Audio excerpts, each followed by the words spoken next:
Extra, extra. The Tea Party taking another hit from the liberal media. This week, the Daily Beast producing a shrill attack saying, among other things, quote, Tea Party leaders view themselves as modern prophets of the end of times, ratcheting up their rhetoric to prove that Obama is evil and God is on their side. The article went on to say, quote, the driving force behind this destructive strategy is that the Tea Party zealots answer to a, quote, higher calling. Here to give us her response is news director at the Tea Party News Network, Scotty Nell Hughes. Good morning to you. Good morning. Okay, are you one of these zealots they're talking about? Well, I think not only is this article completely ludicrous, it's extremely hypocritical.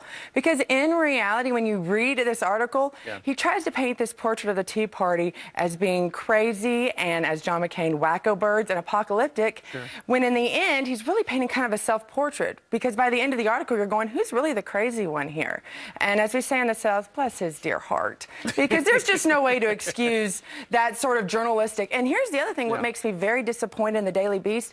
Granted, they're an opinion journalist. Sure. But he didn't even say that he was fair and balanced. He didn't actually say, by the way, the Tea Party's supposed to stand for fiscal responsibility, limited government, and states' rights and the constitutional rights. Right. I know that. I understand that's what the Tea Party's about. That's how they got started in the first place. I get that. But you know, mainstream media, the way they deal, the way to attack your enemy is to try to marginalize them. So every time I talk about the Tea Party, I'm going to call them an extremist.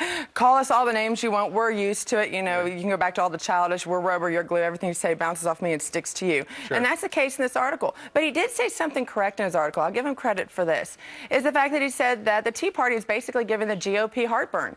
And that's what we want to do. We want to continue to show the GOP that this is the party that you need to be and continue to push the issues and not necessarily continue to cave in like we have in the past. Sure, and one of the things that the mainstream media has been pushing is there's this civil war inside the heart and soul of the Republican Party. They are, and you saw it this weekend when you actually saw Governor Scott Walker yesterday, and everybody's saying, oh, look, he came out against Senator Ted Cruz. He did not come out against Senator Ted Cruz. You know what? If people missed the soundbite, I want to run it, Scotty, so people know what you're talking about. Here he is yesterday on ABC.